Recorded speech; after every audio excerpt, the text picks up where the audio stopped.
Hi guys, welcome to the notes for solving multi-step equations. Our essential question is, what are the steps for solving a linear equation? At the end of the notes, I'll go over those steps.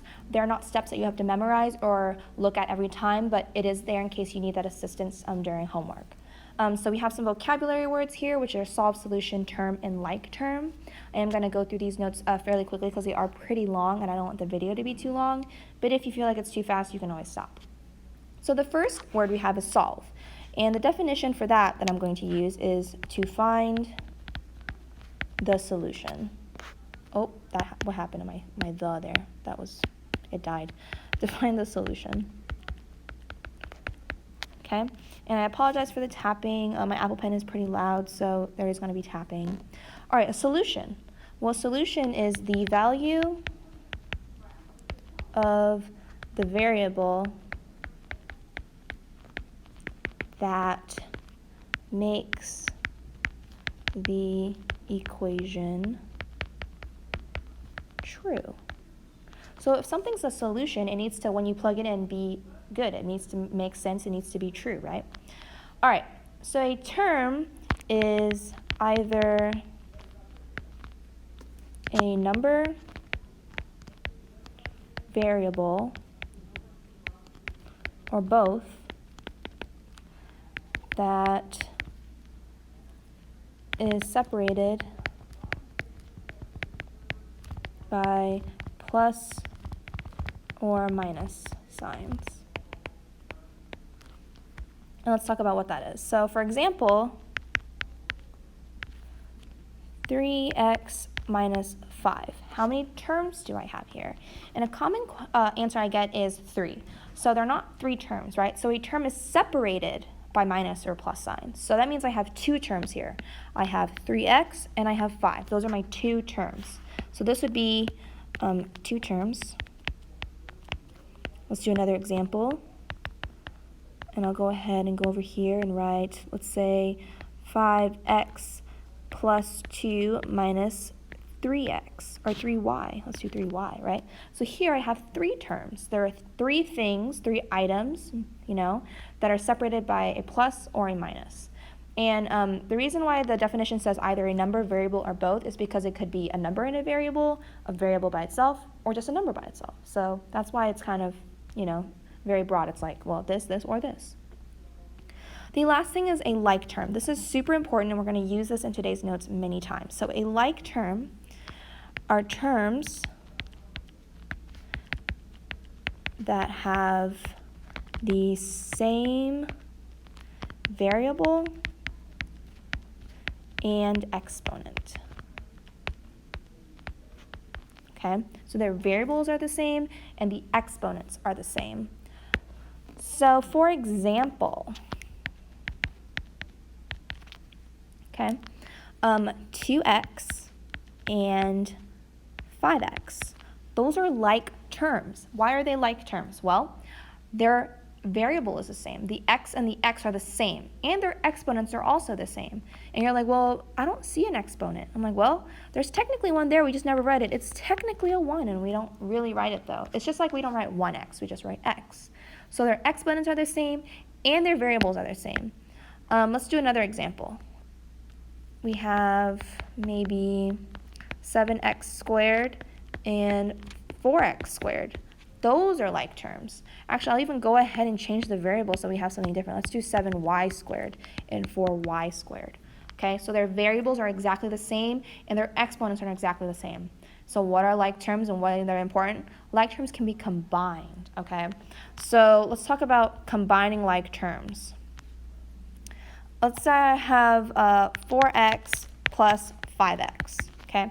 You could think about it, well, first, make sure they're like terms. Your variable's the same, the exponents are the same, so check, they are like terms. Like terms can be combined. That means it can be added and subtracted. So if I have 4 x's and I add 5 x's to it, how many x's do I have in total? I'm gonna have 9 x's, okay? Just like if I had 4 apples and I give you 5 more apples, or I have 4 apples, you give me 5 more apples, I have 9 apples now. So that is combining like terms. You can combine those. Let's talk about what you can't combine. 3x plus 2y. You cannot combine these. And the reason why you cannot is because they do not have the exact same variable. If they are not the exact same, you cannot combine them. So this would be your final answer because you cannot go any further. Okay? We're not going to run into those instances that much in this section or in this unit, but we will later on. All right. And I hate writing, so if I write this much, it means it's very important. An equation always has two sides. There's always two sides to an equation. One side of the equal sign and the other side of the equal sign. You must keep it balanced. And by doing that, you need to do the same thing to both sides. You don't go to the gym and lift a 10-pound dumbbell on one hand and lift a 50-pound dumbbell on the other hand, right? You're not trying to get one side bigger than the other. You want to make sure they're even and they're balanced, okay?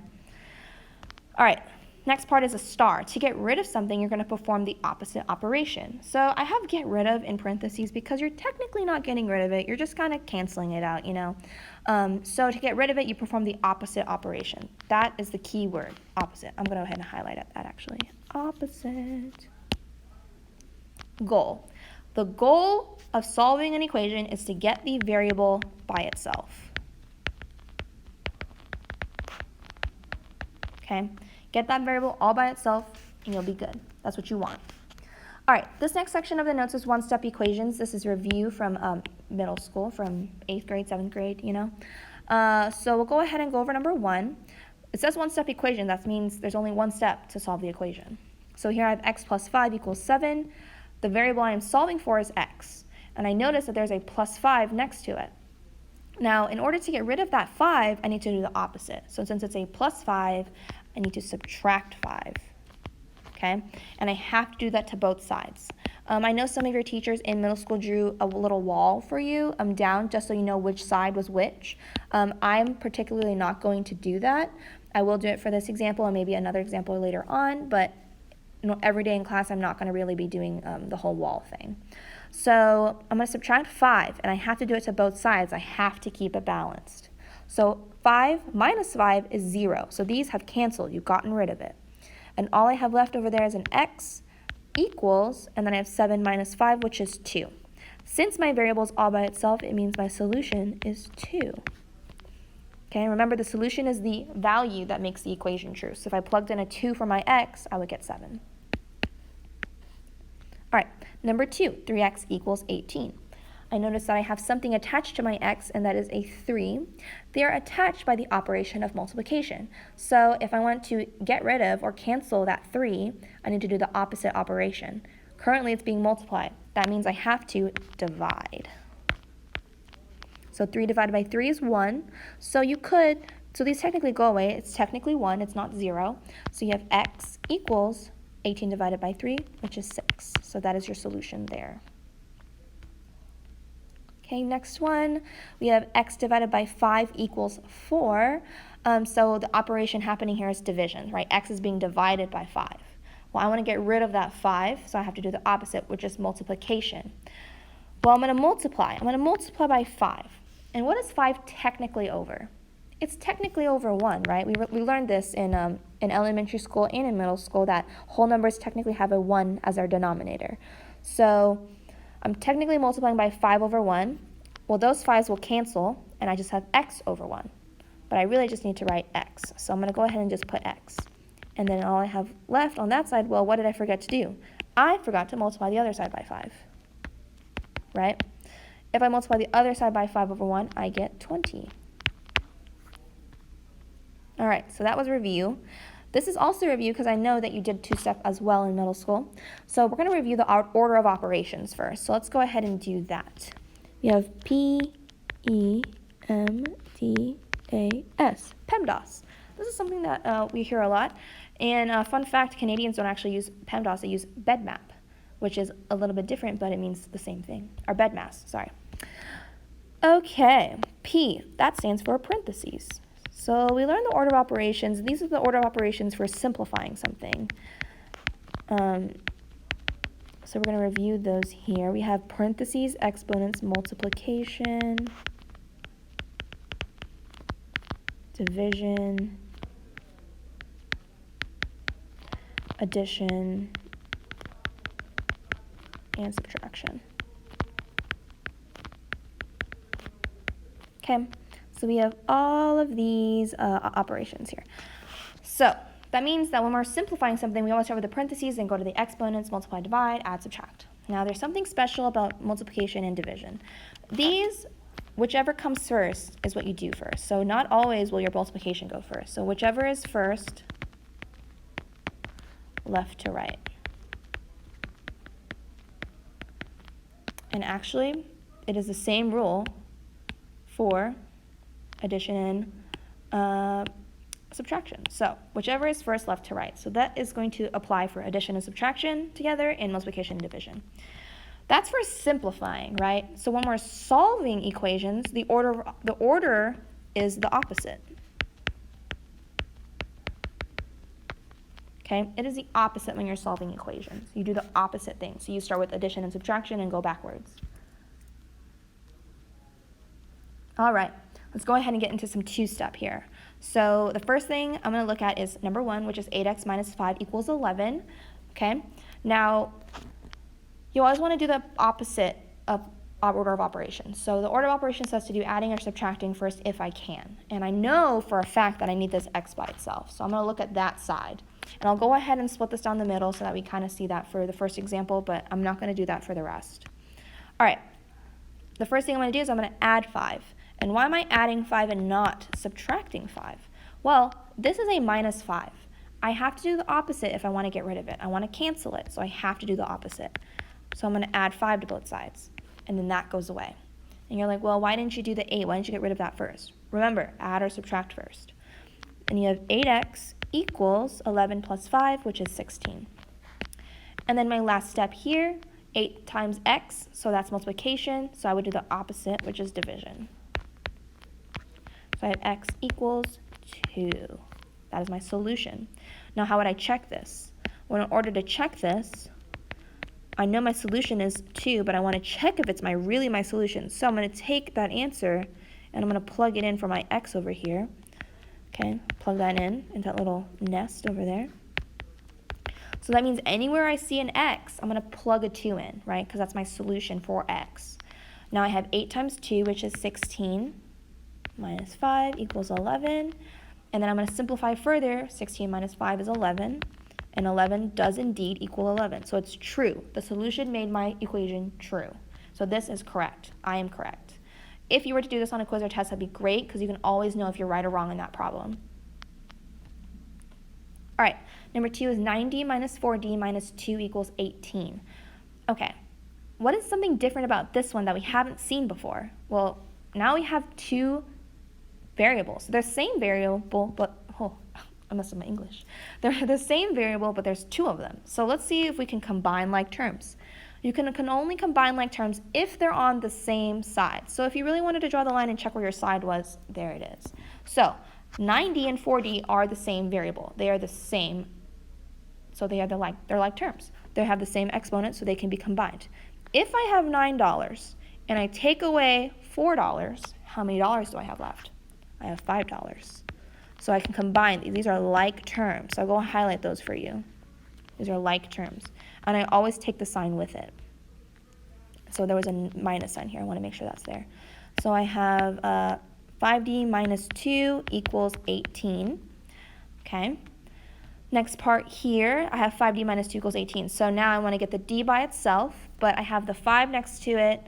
And so in order to isolate the variable, I need to add 2. Remember, the opposite. You do the opposite operation. Okay. So now I have 5d equals 20 because 18 plus 2 is 20. Remember, opposite operation, and you make sure you do it to both sides. And then the last step here is I'm going to divide both sides by 5.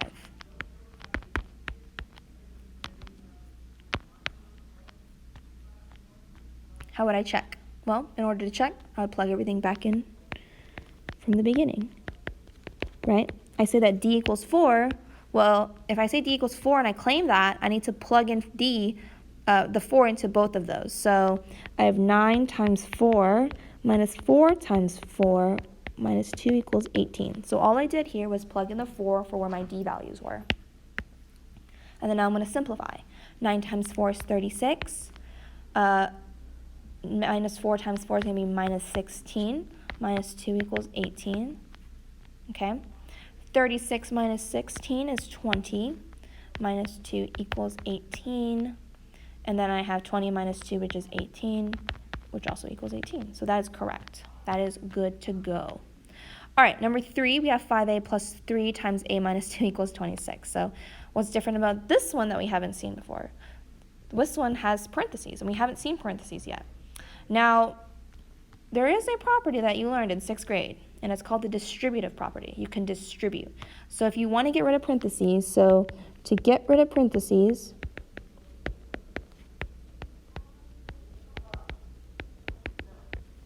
you're going to distribute.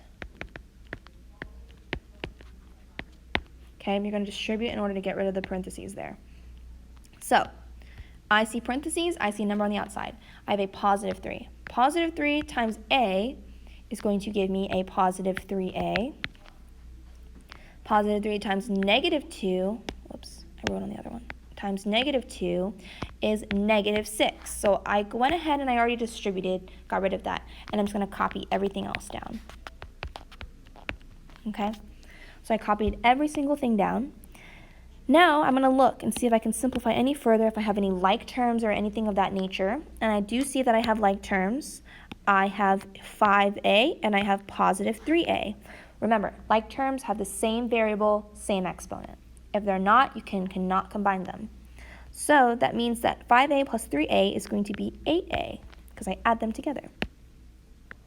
And then I have minus 6 equals 26. Now I need to isolate the a, but before messing with that 8, I need to add the 6 over. Okay, so now I have 8a equals 32.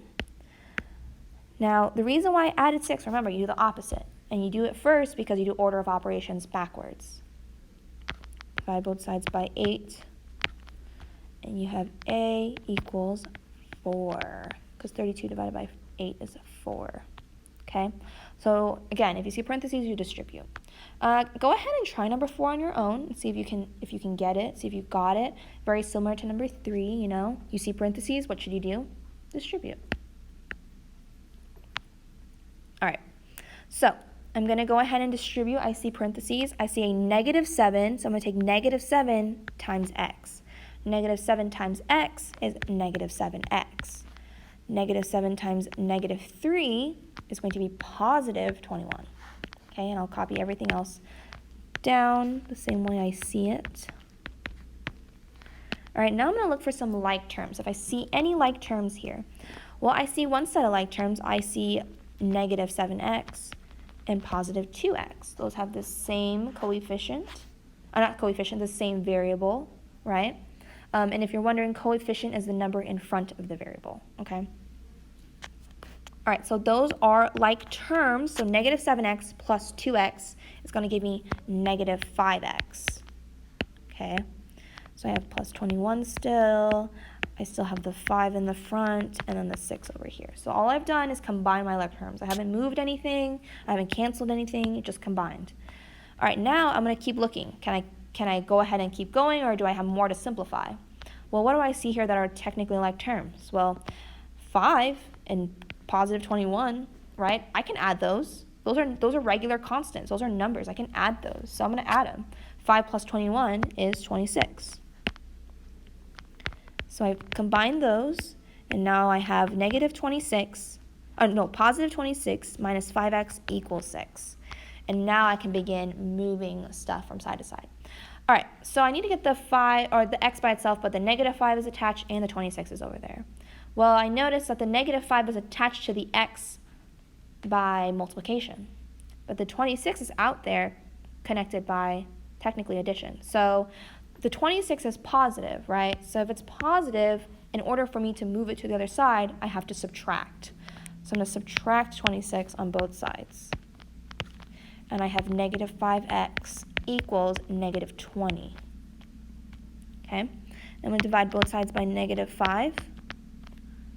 And negative 5 divided by negative 5 is 1. So I technically just have 1x.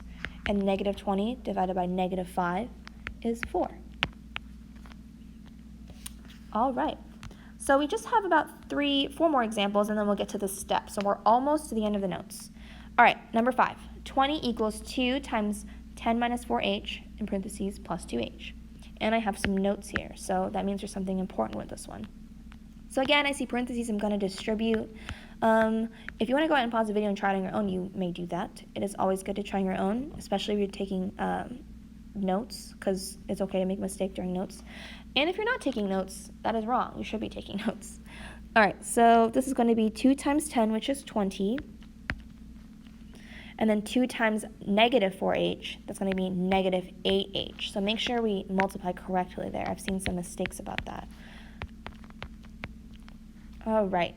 Now, before I move on, I'm going to look for anything that I can simplify before I start doing order of operations. I notice I have like terms. I have negative 8h and positive 2h. Well, those two, if I add those together or combine them together, is going to give me negative 6h. Okay? So go ahead and copy down whatever I had earlier.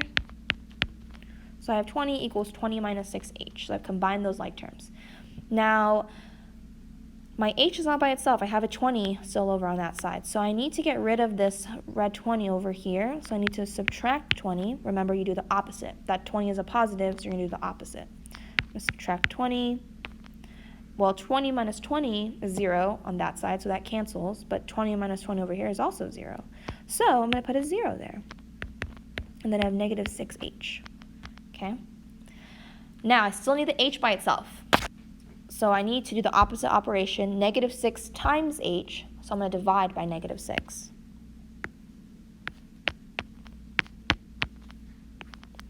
H equals, well, 0 divided by negative 6. If I put that in the calculator, if you don't know, it is 0. So you get 0. So h is going to be 0 in this case. And you can check by plugging in a 0 for all of your h values. Your notes. All right. Here are the notes that we're talking about. Here's a little trick to remember if it's okay to divide by 0 or if it's 0 is in the numerator, right? So if you have a 0 divided by 1, so let's say you have a 0 divided by any number, that is okay, right? 0 divided by 1 is okay, so this is okay. However, if you have 1 divided by 0, that's not okay. Right? So that's just a little reminder. So if you want to just do a little 0 divided by 1 and a 1 divided by 0, you're no. If the number's in the top, not good. I have an error, no solution. If I have a 0 in the numerator, that's okay. All right? So that's a little trick to remember. All right, now we have our special cases. 3x equals 3 times x plus 4. I'm going to go ahead and look, and wow, I have parentheses. So I'm going to use the distributive property. 3 times x is 3x. 3 times 4 is 12. And then go ahead and bring that down. All right. Now, this one's different. I have variables on both sides. So you always want to make sure the variables are always on one side. So since since this one's already by itself, I'm going to move this one over here. And in order to do that, I have to do the opposite operation. 3x is positive over here, so I'm going to subtract 3x from both sides. Okay? So now I have a 12 remaining on this right side, but now I have 3x minus 3x. If I have $3 and I use $3, I have no dollars, so I have 0. Does 0 equal 12? Is that true? Not true. So I have no solution. So this is a special case because you have no solution.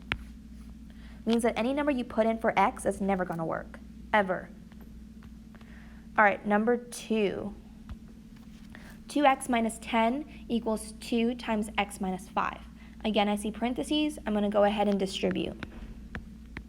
So I have 2 times x, which is 2x, 2 times negative 5, which is negative 10. And then I'll go ahead and copy this down. What do you notice? Oh, I see something. They're exactly the same. They're the same thing on both sides. So let's go ahead and keep going and see what we can do here. So I want to get the variable by itself, so I'm going to go ahead and just move one of those 10s. I'm going to add this 10 to the other side. Okay, I like to keep my variables on the left, so I'm going to keep the variable over there. Add 10 over here to cancel it. That means I also have to add 10 to the other side. Remember, you have a little wall here. You have to do the same thing to both sides. But negative 10 plus 10 is also 0, so that cancels. And then I have 2x equals 2x.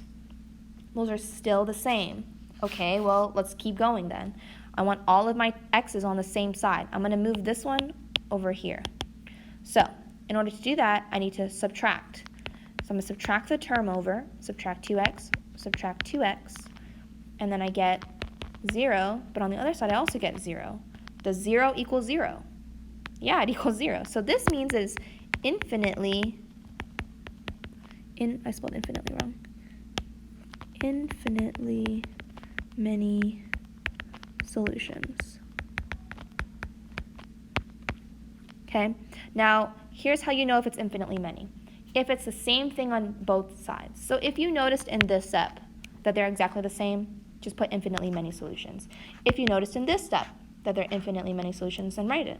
If you notice in the last step, that's okay. You don't have to go that far, but I need you to prove to me that you know, since these are the same, it's infinitely many. Also, you may write IMS for infinitely many solutions, just for shorthand. If I walk up to you during the test and you don't know what that means, we're going to have some issues. So do not write it down if you don't know what it means. So if it doesn't make sense, if it makes no sense, it's no solution. If it makes sense and it's true, it's infinitely many. All right, last part down here, to get rid of fractions, multiply everything by the least common multiple. Okay, now what is the least common multiple? Well, let's look. I have two fractions here, and of course nobody likes fractions, right? So we want to get rid of them. Well, I have the denominator 3 and a 2. So let's list all those multiples. So multiples of 2 would be 2, 4, 6, 8, and then we can keep going.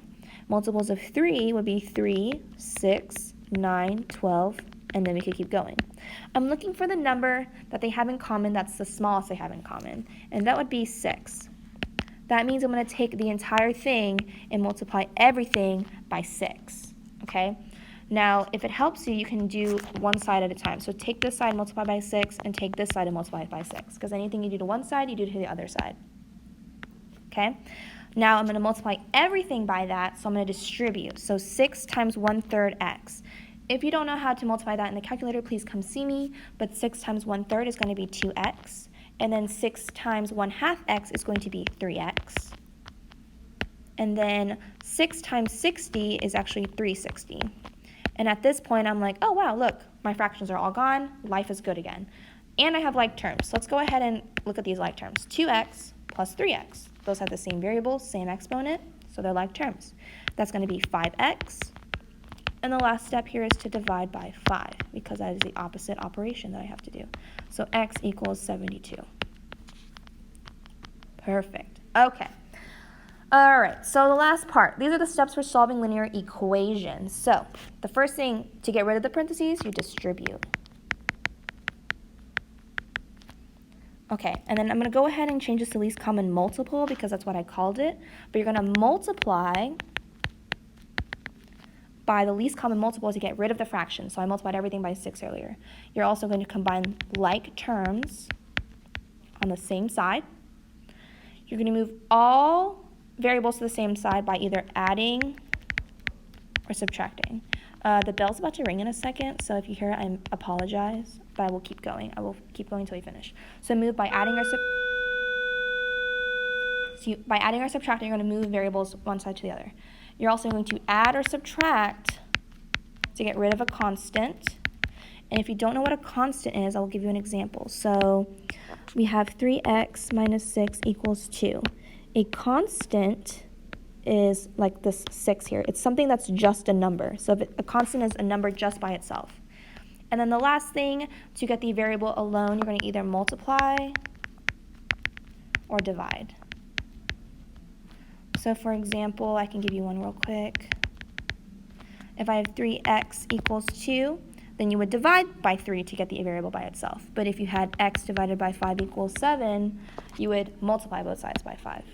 If you have any other questions, please let me know.